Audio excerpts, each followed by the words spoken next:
Oi, Bruna.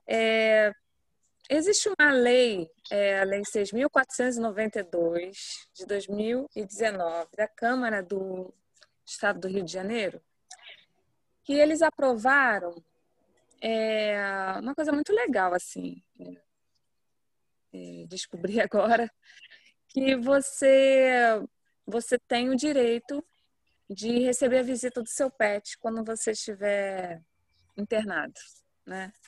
Aí queria que você falasse da importância disso, como é que isso pode ajudar, né, a pessoa que está lá no hospital.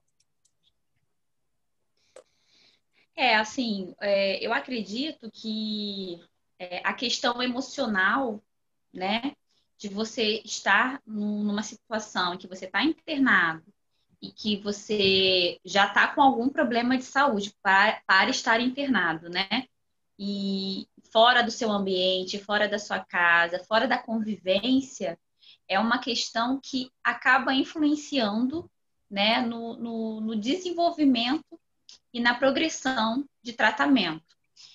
Pela questão emocional mesmo, né? A gente sabe que essas questões emocionais, elas acabam influenciando na imunidade. Então, na propensão da pessoa pegar uma infecção hospitalar, por exemplo, ou ela responder a uma determinada terapia ou não. Então, por isso que é importante esse apoio emocional, né?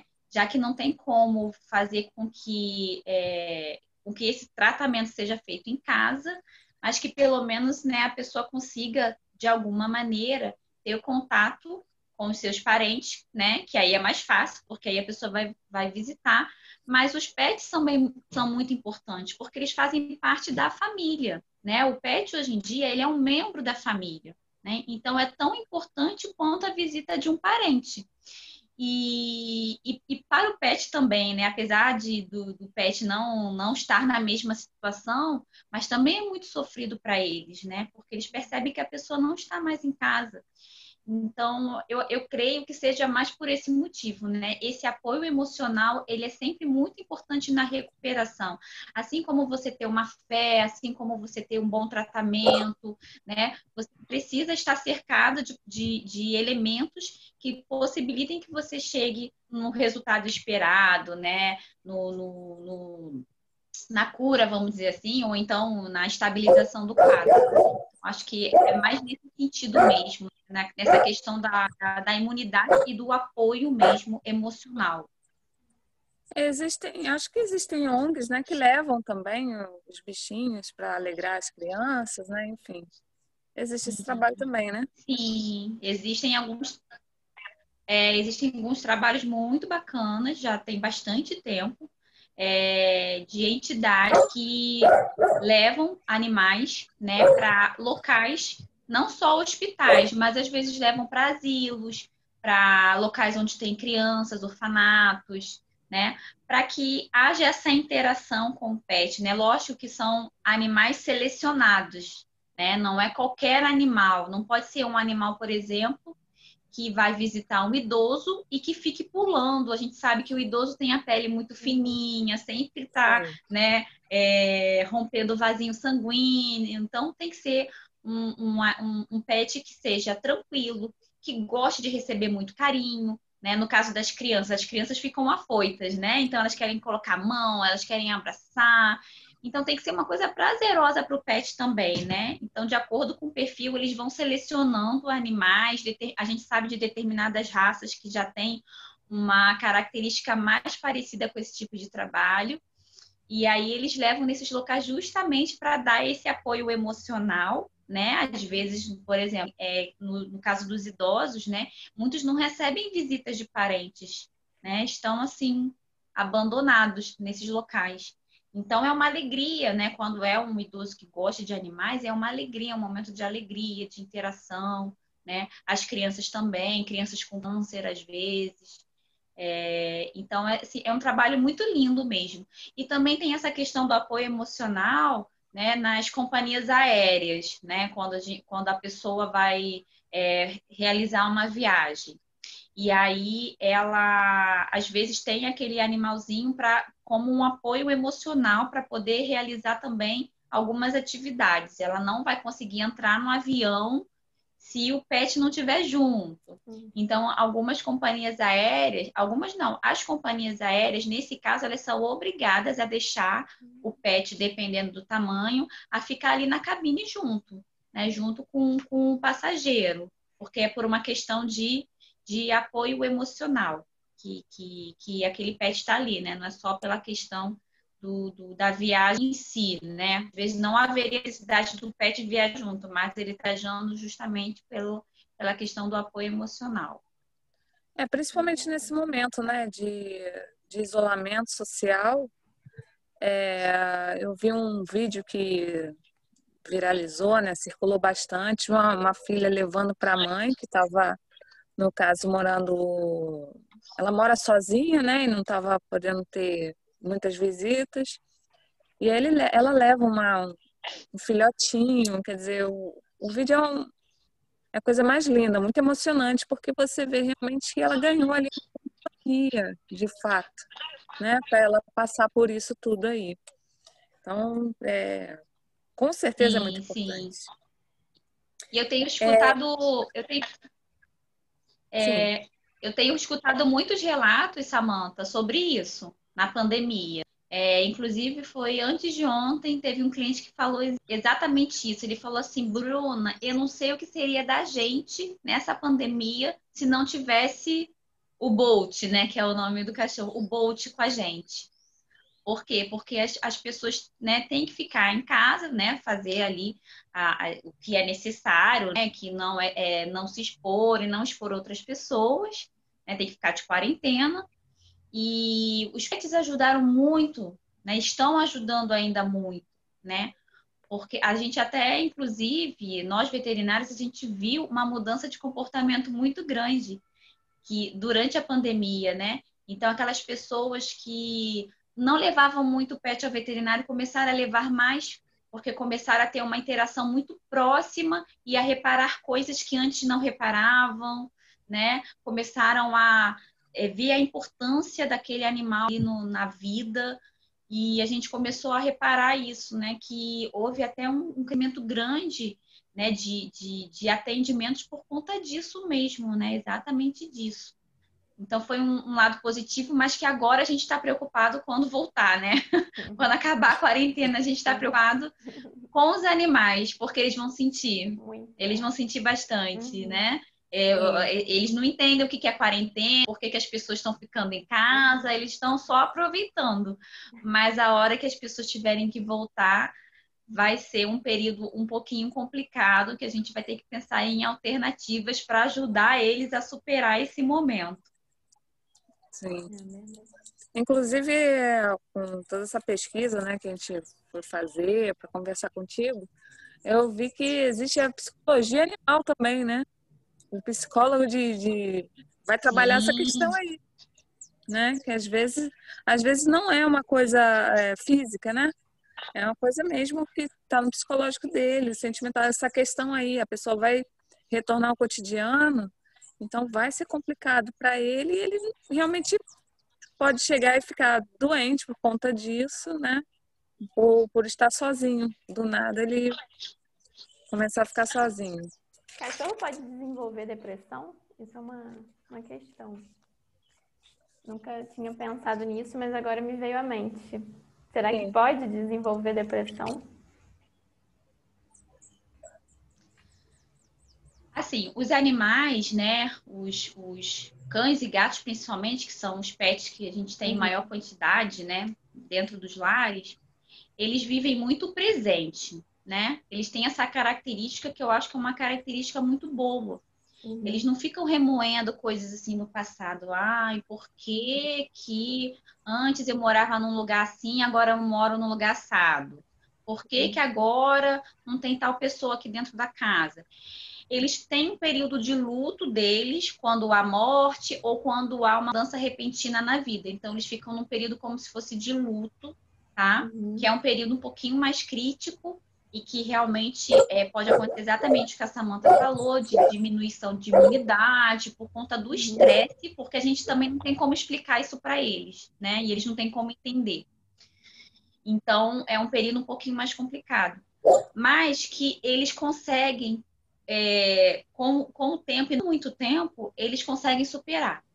Eles conseguem superar. Todos eles superam, né? A menos que aconteça realmente, assim, ser um estresse muito grande, que baixou muito a imunidade e ele tenha desenvolvido uma doença por conta disso. Mas, no geral, eles conseguem superar.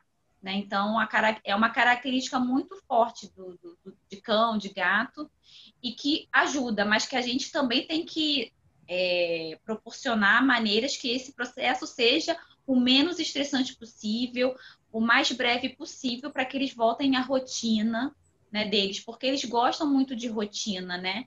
Então, a partir do momento em que a rotina dele agora é todo mundo dentro de casa, né? Ele vai ter que se adaptar a uma nova rotina, que vai ser o retorno das pessoas ao trabalho. Mas eles se adaptam, sim. Tem uma ONG nos Estados Unidos. Oi, pode falar. Pode falar. Não, é porque ela falou da depressão, porque a depressão é uma coisa mais a longo prazo, por isso que acaba que eles não ficam deprimidos, como a gente conhece com a gente, né? Que é um processo mais longo, mais crônico. Eles têm aquele período de luto que a gente fala, que é um período bem mais breve, e não chegam a ficar em depressão, eles conseguem superar.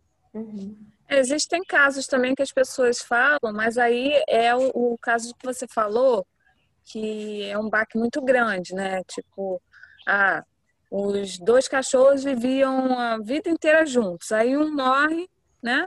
E o outro morre logo depois. Então, assim, eu acredito que só nesses casos assim, muito drásticos que aí acaba, né, fazendo um estrago maior. Tem uma...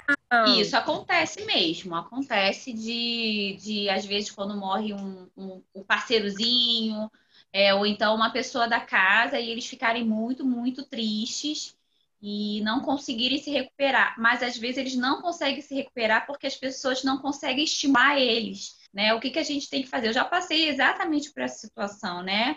Eu tinha um machinho e uma fêmea.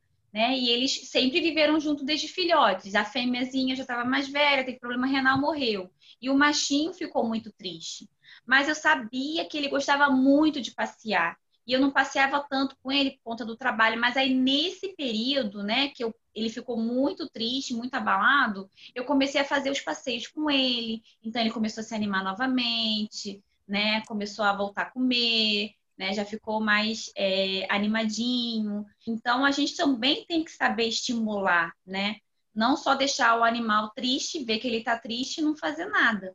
Né? Tem sempre alguma coisa que o animal se anima, às vezes gosta de passear de carro, às vezes gosta de nadar, né? Tem que procurar nessas atividades que o animal se sinta feliz, né? Para poder tirar um pouco o foco. Mas a questão da imunidade realmente atrapalha, né? Porque aí não tem muito como a gente agir. Mas quanto mais breve for, melhor, com certeza. É muito importante essa questão, porque a gente tende a achar que o ser humano é o ser mais importante da face da Terra, né? Como quase que o mundo fosse ao redor do ser humano. E é muito importante a gente ter um bichinho, uma plantinha, né? Um serzinho para a gente cuidar, porque a gente entende que ele também tem suas necessidades, né? Tem suas peculiaridades. Você precisa cuidar, já que você o adotou, né? Então, é importante a gente ter essa humildade, né? Entender que não está voltado só para o ser humano e que a gente necessita, na verdade, de cada vidinha que está em volta da gente. Com certeza, com certeza. É aquilo, né? Eles são membros da nossa família, né? Então, a gente não pode tratar como um objeto, né? Ou como algumas pessoas fazem, né? Que, principalmente em locais que tem muitas casas, que é ter o animal só para tomar conta da casa, né? Então, a mentalidade precisa mudar. Hoje em dia está muito melhor do que antigamente. Muito melhor, infinitamente melhor. existem muitas correntes e existem muitos grupos de veterinários que estudam a parte comportamental e de bem-estar, né? E existem, inclusive, organizações que ficam monitorando isso.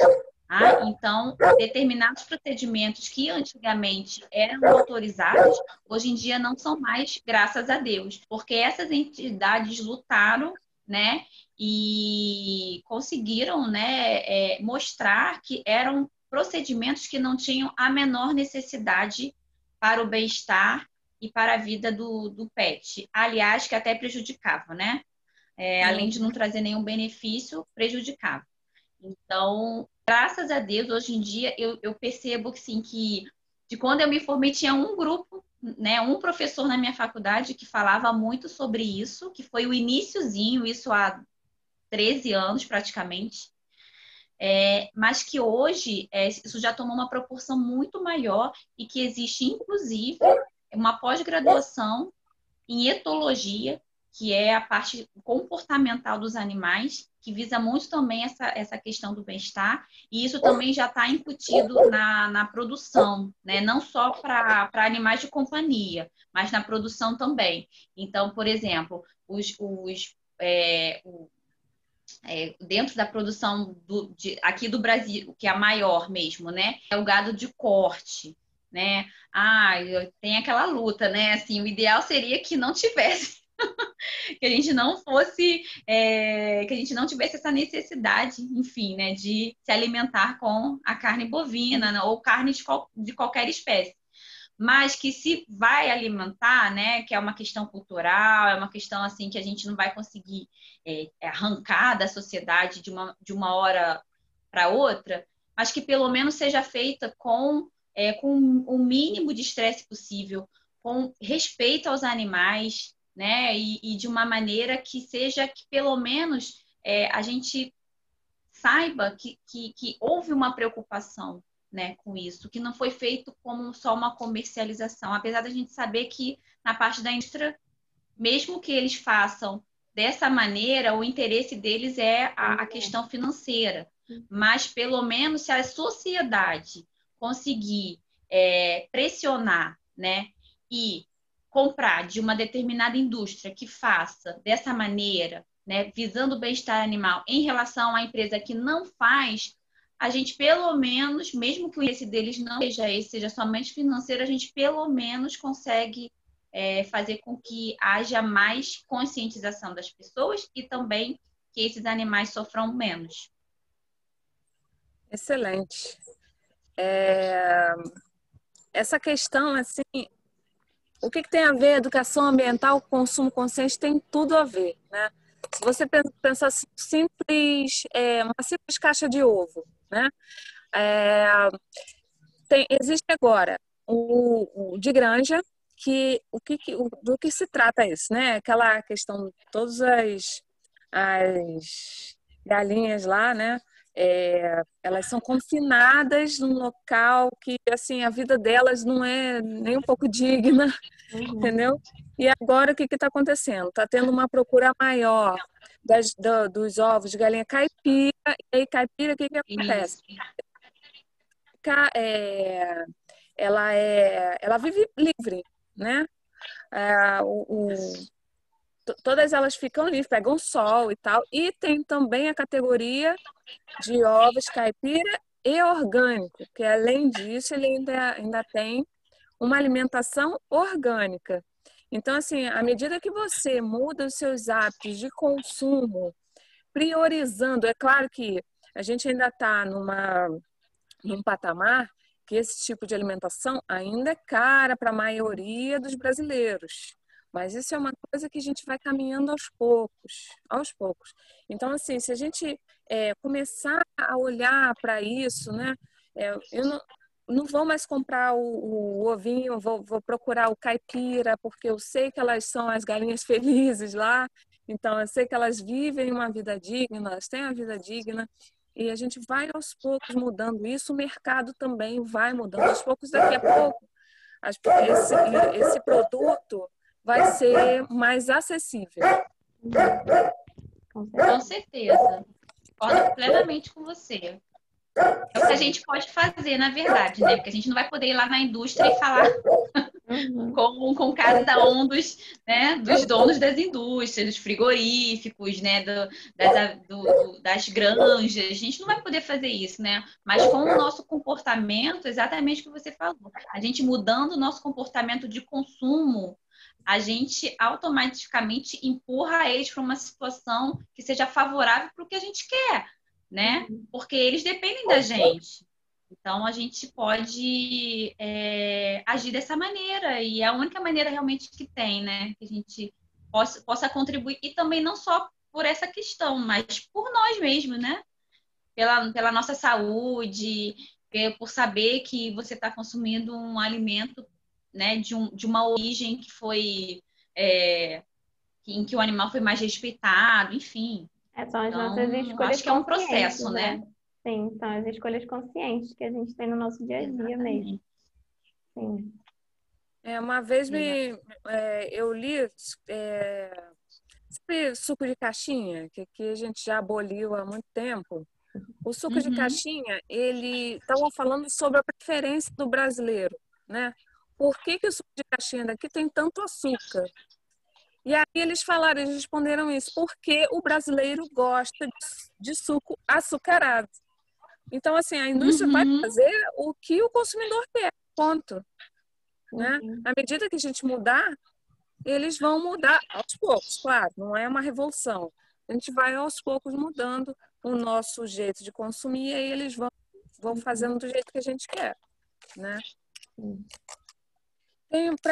Para finalizar, Exatamente. tem um exemplo muito bonito de uma ONG, o ONG dos Estados Unidos. Olha, me perdoe se eu falar errado, hein? Vamos lá. Canines and Kids. Bota um Nzinho, Kids. O lema deles é: vamos derrotar o câncer nas duas pontas da coleira. Eu achei muito bonito. O que acontece? Eles juntam crianças que têm o mesmo câncer que o animalzinho. Então, meio que eles trocam experiências, né? Eu achei muito poético isso, muito bonito. Existe essa questão do câncer especificamente com os cachorros, né? E aí você tem pra gente sobre isso? Olha, os animais, de uma maneira geral, eles têm doenças muito parecidas com as nossas, né? Não são todas parecidas, mas a maioria é parecida. Então, animal tem diabetes, animal tem AVC, animal tem Alzheimer, animal tem câncer, né? E os tipos de câncer também são muito parecidos, né? Então, assim, no caso das cadelas, a gente vê muito câncer de mama, né? Que é o câncer que a gente mais vê realmente. Câncer de próstata nos machos, de testículo, de pele. Então, assim, linfomas. Então, a gente ainda não, como na medicina humana, a gente também não descobriu ainda exatamente, né, qual é a causa, né, desses cânceres. Nos animais também a gente sabe que algumas coisas predispõem, mas a gente ainda não tem ali um sequenciamento genético, né? Uma coisa um pouquinho mais aprofundada para dizer para a gente exatamente por que o animal desenvolveu, né? Algumas coisas a gente sabe, por exemplo, no caso do câncer de mama, a fêmea que não é castrada e que nunca cruzou, ela existe, a gente vê isso no dia a dia, de verdade, a gente vê, né? Que a chance dela desenvolver o câncer de mama é muito grande, muito grande. E aí eu penso que é porque é uma situação que não é natural, porque na natureza a fêmea entra no cio a cada 6 meses e ela cruza. De 6 em 6 meses ela vai ter filhote, ela vai ter a ninhada dela. Por isso que na natureza a gente não vê isso acontecer, né? Tem a questão também da alimentação, né? Que é sempre sempre colocado, né, em questão mesmo. A alimentação industrializada versus a alimentação natural.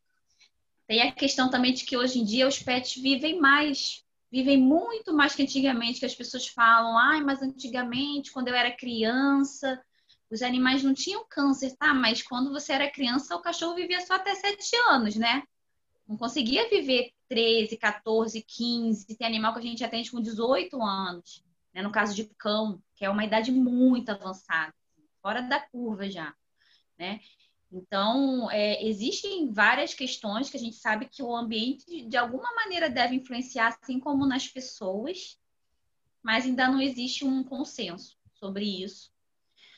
Mas achei muito interessante esse trabalho, não conhecia, que você citou, porque eu acho que, de alguma maneira, né, quando você se vê na mesma situação, né, de um animal, e o animal, no geral, ele não reclama, ele tenta manter a rotina dele, mesmo sofrendo, doente.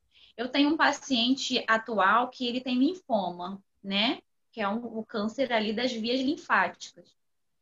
Ele já é um paciente que já está bastante magro, ele perdeu a visão por conta do linfoma e ele simplesmente ele quer continuar a vida dele como sempre foi.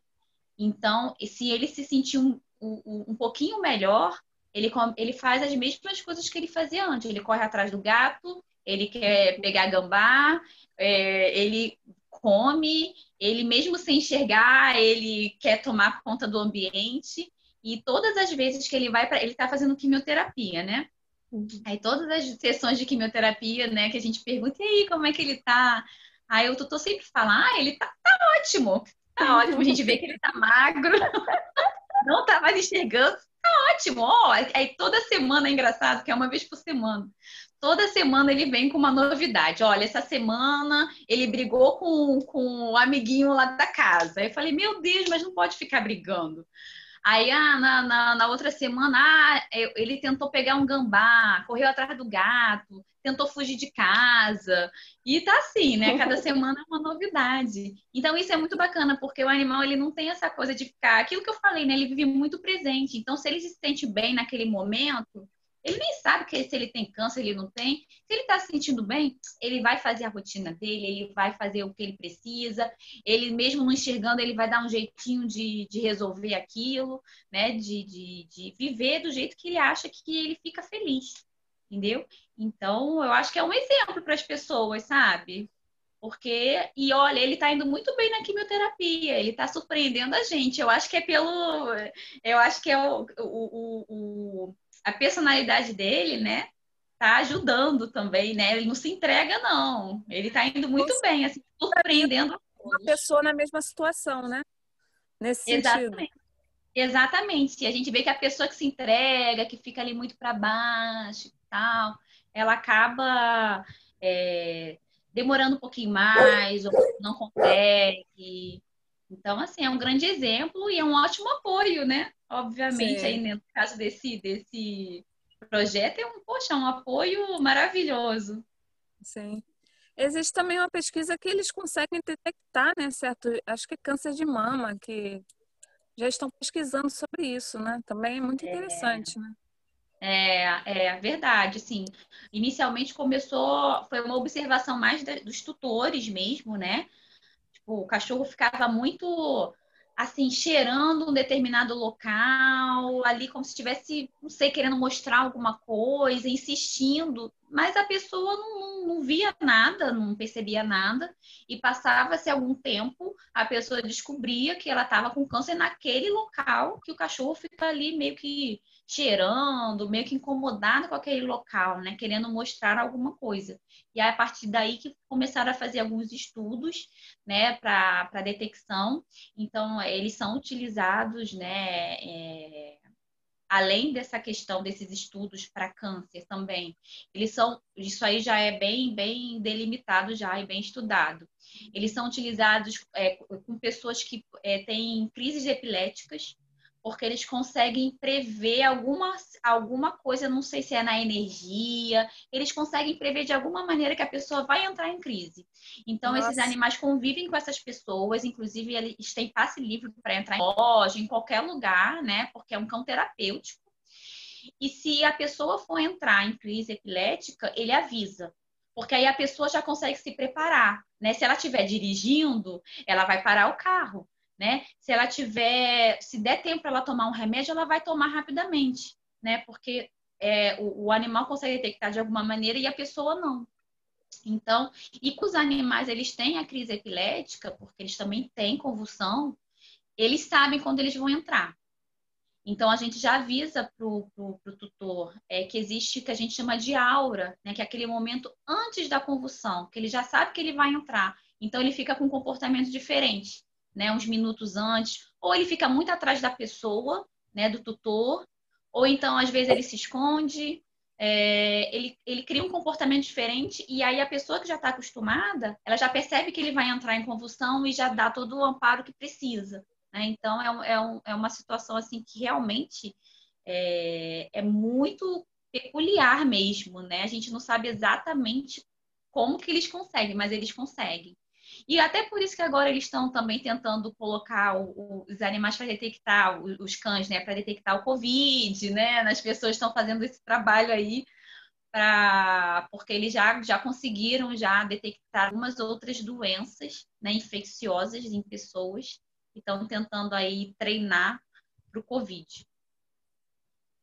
Eu acho que depois dessa conversa fica difícil a pessoa não compreender a importância que os animais têm na nossa vida. Realmente, e quanto mais você conhece, mais você compreende a importância, mais você respeita, mais você cuida. Então, é fundamental, assim, o seu trabalho também, né? Trazendo essa conscientização e a questão da prevenção. Vou passar para a Lívia, porque eu sempre falo muito. Lívia, é sua vez.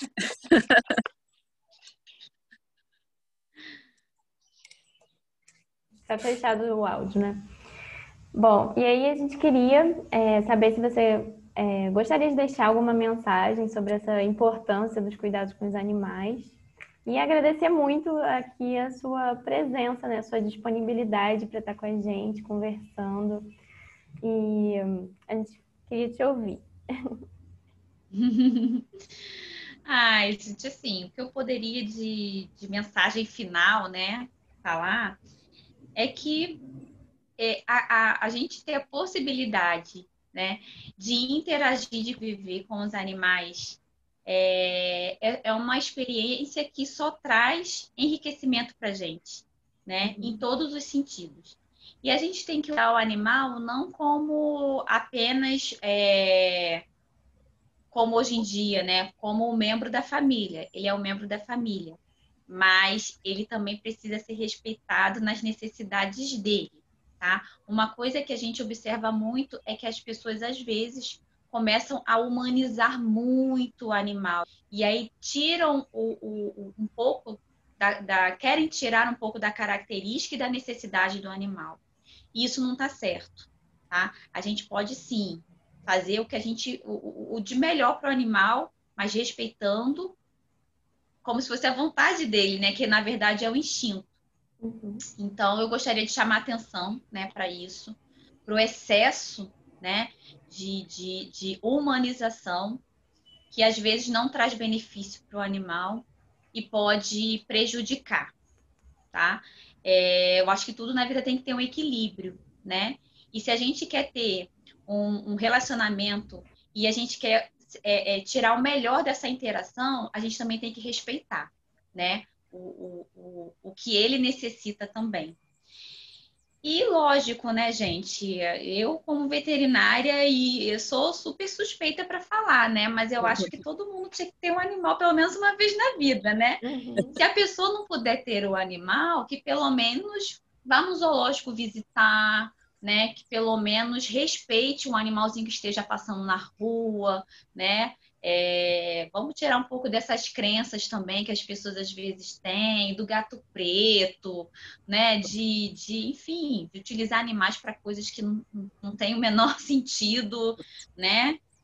Enfim, acho que não vou nem entrar muito nesse assunto, mas é algo que todo mundo pode pensar. A gente está passando por um processo evolutivo, né? Todos nós, homens e animais, e a gente precisa né, cada vez mais e desenvolvendo esse respeito maior por eles, para que eles façam parte da nossa vida sempre da melhor maneira, que a gente possa sempre extrair o melhor dessa relação, dessa interação, que é muito linda e muito benéfica para todos, tanto para eles quanto para a gente. Então, assim, a minha mensagem seria mais essa, né?